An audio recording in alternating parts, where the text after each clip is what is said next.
Hi guys, welcome to Sri Sai Shorthand Coaching Center. 180 words per minute dictation, 5 minutes duration. Get ready? Start.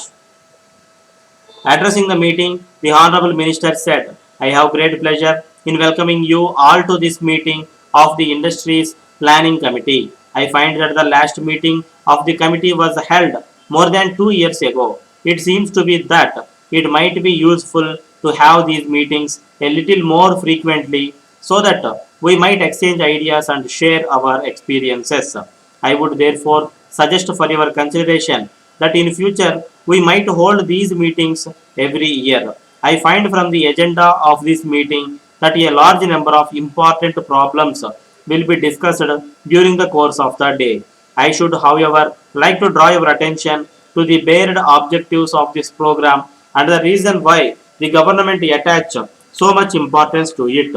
You are well aware of the vast sector of traditional rural artisans who for generations had formed the backbone of the agrarian economy of this country. In recent years, however, it has been found that these vast numbers of people who have been pursuing their traditional occupations for hundreds of years are forced either to give up these occupations, joining the ranks of landless labor in the countryside, or else migrate to urban areas to become factory hands, adding to the problem of urbanization. This is a phenomenon which has been noticed in most industrialized countries, and the problem is aggravated in India because of the large numbers involved. It is therefore necessary that there should be a specific program designed to help these people to modernize their techniques and to earn a decent living. The success in improving agricultural production has brought prosperity to the rural sector. There is a growing demand for consumer goods. There is therefore need for a specific program to set up industries utilizing modern technical and technological processes and skills which would largely cater to local demand.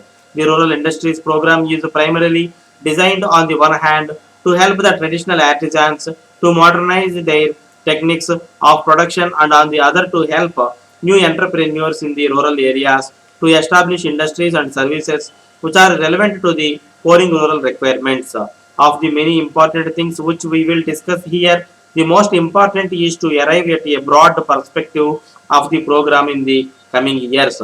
More than 6 years have elapsed since the program was initiated in certain areas, and quite obviously, it is our intention that his program should spread over the entire country so that the pattern of rural industrialization as envisaged would benefit many more areas than are yet present covered under our program for generating the type of momentum and impact which was being experienced in many of the areas currently under the program.